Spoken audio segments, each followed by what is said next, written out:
Something very, very, very, very interesting came out recently from Pew Research, and it might actually be one of the first good pieces of news I've had the pleasure to cover in a while.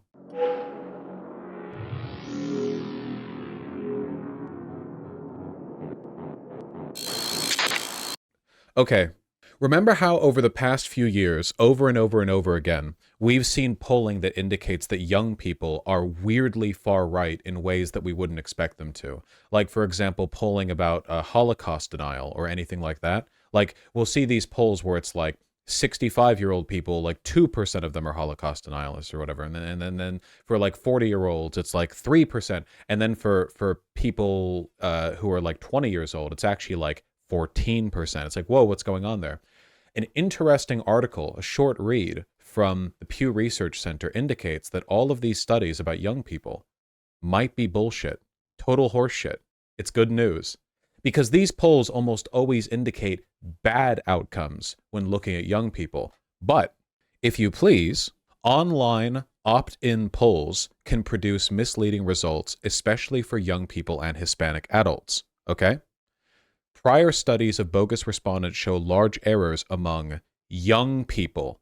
You can take a look at the results right here. Percent of U.S. adults who say they are licensed to operate a Class SSGN submarine. 12% of people aged 18 to 29 are licensed to operate a Class SSGN submarine as of a February 2022 opt-in sample. You might notice as we get over to the boomers here, the 61 and older demographic, that number drops to a still incorrect but somewhat more reasonable 1%. Basically, the thesis of this article seems to be that young people who click on opt-in surveys are psychopaths and liars. Old people might, because old people have nothing better to do. Young people who choose to opt into online surveys are often just psychopaths and liars. It's that simple. Really, it's that simple. Look at this, okay? This is the thing that I saw that made me want to talk about this. Opt-in poll and probability-based surveys produced very different results on young adults' views of the Holocaust. From an American Trends Panel survey, 3% of Americans believe the Holocaust is a myth, still far too many, across the board. But in opt-in surveys, 0% of 65 and older people do, 20% of people 18 to 29 do. Indicating, of course, that these results are either trolling or, and this is my personal theory, the only young people who would opt into a survey are political extremists who get a thrill out of getting to check their little psychotic belief into a survey. They see an opt-in survey on, like, political views and beliefs, and they, a psychopath, think, oh, finally, now I'll show them. And they go on there and they say stuff like they think the Holocaust is a myth. Percent of U.S. adults who say abortion should be illegal or only legal in special circumstances. For the American Trends Panel, where you're doing probability-based surveys, young people are, only 23% of them think that it should be illegal or only legal in special circumstances. Like, that's wild. That's awesome. The youngest voting generation, only 23% think abortion should be illegal or only legal in special circumstances. That's like, look at the difference between them and even millennials, you know? What's a probability-based survey? Standard surveying technique. You know, you select people and you get like a proportional sample rather than you get opt-in. Opt-in surveys suck. Whereas in the opt-in surveys, young people are the most likely to believe that abortion should be illegal or only legal in special circumstances. I think that a part of this is trolling, where young people just don't take surveys seriously, but I also think there's a reason why all of these opt-in polls about young people show a weirdly right-leaning slant. I think it's because it's usually young political extremists who are, let's be clear here, losers. They play too much paradox games. They're virgins. Did I say they're losers? They're losers. And they look at an online poll that they can opt into and think like, yes, finally, because they get some kind of like illicit thrill out of, getting to warp the political demographics of their age group. You understand? So it's a combination of trolling and political extremism. Aren't they paid some cents to complete surveys? I'm trying to explain why there's a disproportionately right-leaning slant to these opt-in surveys, not just random. These results aren't just random. I think, yeah, they want to push the narrative. I don't think that young left-leaning people care as much because I think that generally speaking, young left-leaning people are more concerned with real-world outcomes and making life better for people. But there is a very strong correlation between being a young right-leaning person and being some kind of like freakish Nazi 4chan troll. And I think that association, leads to a lot of these disproportionate outcomes. Guys, do you understand what this means? This means that all of the polling data that we've seen over the past few years, all of it, that paints young people, especially young men, as weirdly disproportionately far right, especially when it comes to extremist positions on abortion or Holocaust belief or whatever else, they could be total bullshit. Now, not all of those surveys are opt-in, but I bet you a lot of them are. And the fact that an American Trends Panel survey showed a solid 3% Holocaust disbelief across the board, with probability-based sampling, the way polling should be done, this suggests to me, I don't know, maybe the kids are all right. This is good news. It's one of those things that's been weighing in the back of my head a little bit. A lot of data indicates young people are very disproportionately progressive, and that data's been consistent. But then you see this like weird polling slant where it's like, okay, sure, a lot of young people are progressive, but also like, did you know 15% of young people want to like reenact the fourth, or they want to bring like the Kaiser back and do a Fourth Reich or whatever. And it's like, that's weird. I don't like that. And then maybe it turns out there's just some very, very, very disproportionate polling going on.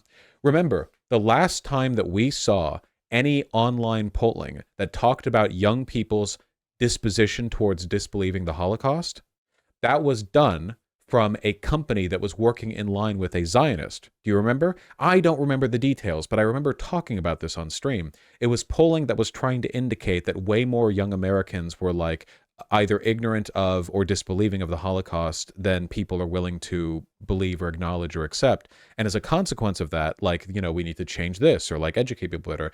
But I called into question the reliability of the data because I didn't really know, like it seemed like it was from a biased source. But I'm also not going to do a full sociological breakdown of all the data that we ever look at ever, because in a lot of cases, it's hard to even get that data. Vosh, you should talk about how Pew had to create the ATP because nobody answers their phones anymore. If only I was there to warn them about this obvious fact. After a brief plateau, telephone survey response rates have fallen again. Remarkable. And that's what led to the rise of these shitty opt-in polls. Great graphic here. 61% of national pollsters in the US used methods in 2022 that differed from those of 2016. Holy shit! Online opt-in only is by far the largest subsection of data collection methods. Like, far and away, like 4 times greater than any other individual method. If you're just looking for stuff that's opt-in, 28% plus 4 plus 3, 7% other, don't trust that. Jesus Christ. Probability-based panel only is only 7%. Pew Research tends to be reliable, but online opt-in polls are probably the cheapest to run, which is why it's the most common. Yeah. We really just shouldn't trust any polling ever. Remember how much I've said? Remember what I've said about polling being created by the devil to distract you? Remember what I said? Remember what I said back in 2022 and now in 2024, where the polling was created by Satan to confuse and disorient you. A lot of those political polls that we've looked at, a lot of those polls showing like Trump up 12 points on Biden, those weren't done using probability-based methods. Those were done with online opt-in polls. How do you think they're affording being able to do multiple polls like that every single week? You think they're doing all like they have a team of sociologists that are going to like a bunch of different locations in America and doing like probability selection? No! Senator Armstrong, I think young people are more likely to be trolls than any other age demographic, and I think that online trolls who are also young are usually far right because it's loser behavior. Is it even possible to collect good data now? Yeah. Using probability-based panels. I am telling you, I am telling you, created by the devil. Thank you very much, STL. You have immeasurably improved the quality of this segment. Use of probability-based panels has become more prevalent. A growing number of pollsters have turned to sampling from a list of residential addresses from the U.S. Postal Service database to draw a random sample of Americans, known as ABS, address-based sampling. There are two main types of surveys that do this. One offers standalone polls and polls using survey methods recruited via ABS or telephone probability-based panels. Both are experiencing growth, probably because there's just no way to reliably do the phone-only stuff anymore. But the online-only polling, online opt-in, 46%. Jesus. This could also explain why Dems outperformed midterm polling in 2022, right? Yes, because polls were created by the devil. Yeah, of course, SDL. Like, if you have the money, you can run that out. I'd be willing to bet a significant number of even good websites like 538, like the polls they have there, like weighing their averages. I'd be willing to bet there are significant representative sampling issues. Not even just like online opt-in or whatever. Another big element of like bias in polling is that if you're still one of the groups using telephones, who do you think answers the phone? 18-year-olds? No. The phones they're calling, they're getting answered by boomers. Boomers do phone surveys, not young people. So if you have like live phone use being even slightly incorporated into your sampling, you're likely to get some kind of... And by the way, it's not just an age bias, because I'd be willing to bet that old people who participate in phone polls aren't just old, they're more likely to be staunchly conservative in their age group. Because you can be old and be hip with it. But you can also be old and not be. I'm willing to bet that like the more rural, the more old-fashioned, the more conservative an old person is, the more susceptible they are proportionally to that kind of polling than old people who live in cities, who are a bit more urban, a bit more, with it, keep trends, keep with trends a little bit more. There are a lot of like overlapping biases in these potential ways of selecting for data. Sure, Elenita Express, you can account for cell phones, but young people still don't do survey polling from cell phones. Like, young people also don't stick around after, like, service calls to do a 5-minute survey on the quality of the service they experienced, This just isn't something young people do. So you're going to get, like, significant biases in the representation here. I don't think that Biden's going to win in a massive landslide, Kowalski from Nebraska, but being reminded, as I am right now, that all polls are created by the devil, I don't think that, like, Biden has a guaranteed loss, going ahead. I don't think that's the case.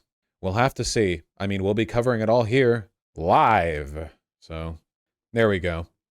Live phone, online opt-in, probability-based panel, multi-mode survey, text. Wonderful. Interactive voice response. All right, well, so actually sampling poor people is going to be really hard. Yeah, well, one of the best things you can do is address-based sampling, but even then, like, this is one of the reasons why people like me, sociology graduates, hello, my degree is in the, in the other room, are really, really, really important when it comes to doing any kind of polling, because you can get something really like seemingly reliable, like address-based sampling, and you can work from that. But people of different zip codes have different average incomes. So you need to weigh that polling based on like a probability and weight distribution of different counties and zip codes as weighted by different demographic biases that you proportion to the national average, because the point is to create a nationally representative sample. So there's like a bunch of like regressive analysis and like weighted statistical calculations that you have to do to make sure that whatever you're selecting and however many you're selecting from any given zip code or in what way you're selecting for all have like counterweights to accommodate and account for whatever biases you're introducing. It's an involved process. Yeah, it's always been difficult, but it's only gotten more difficult, to be sure. Yeah. I think it's that polling underestimates the incumbent president's party in general. Yeah, in a lot of cases, to be sure. I think that for the most part, polling when it comes to overtly political stuff tends to favor a contrarian answer, because people who have contrarian positions are more likely to want to express those positions. It's the same reason why if you have a customer feedback line, even if 99% of the customers of your business are happy with your service, you're going to get a lot more than like 1% of your feedback being negative, because people who have negative experiences are more likely to do the like feedback thing, to complain about it. Like, you see this all the time in like Facebook comment sections for help underneath like corporate accounts. It happens constantly. It's usually the squeakiest wheels that get the grease, you know? So there's kind of like a lesser version of that happening when you talk about incumbent candidates or contrarian whatevers. It's the same reason why people like Cornel West and RFK Jr. seem like really big deals online, and then you look back out there in the real world and nobody gives a right? There are some environments that are just naturally prone to contrarian representation, and some that aren't. Wouldn't be a bad idea searching for gender trolls. Is this like survivorship bias? Well, it's like survivorship bias in the sense that it's a bias you have to account for, yeah. But it's complicated. How much do you hate the math of sociology? Well, it's not that complicated once you know the formulas and the logic of how to apply it. The main thing that goes into it isn't like the math work itself, it's being smart enough and thoughtful enough to incorporate and account for all of the lurking variables that you might not otherwise think of. Like, we're really talking about sociological imagination stuff, which is the reason why this work is done by sociologists and not just regular statisticians, because regular statisticians, while good at many things, might not have the skill set necessary to help them understand what kinds of biases they're unconsciously introducing into their data set. But couldn't a polling method that catches more old people in proportion to voting participation rates still potentially match reality? Yeah, but you don't want to make that account in your data. You want other people to account for that data. So what you would want to do then is create a data sample or like a statistical analysis that tries to be representative of the average American. And then if other people want to factor in the fact that old people vote more, you want them to do that after the fact. You don't want to hide extra steps in your data, because if you do that, then other people double account for it. And that means that people in the future are going to go, oh, look at this data on the average American. Well, old people are more likely to vote, so let's factor that in. But they don't know that's already been factored in, so they double factor it in, and then you get results that are like way off, You want to like introduce everything as a separate, distinct, and transparent layer so other people can account for your process. Yes, Skynet won. That's why they're created by the devil. That's why you don't listen to polls. Well, that was interesting. And good news. What a rarity. What about outside America? Everything that I just said applies outside of America too.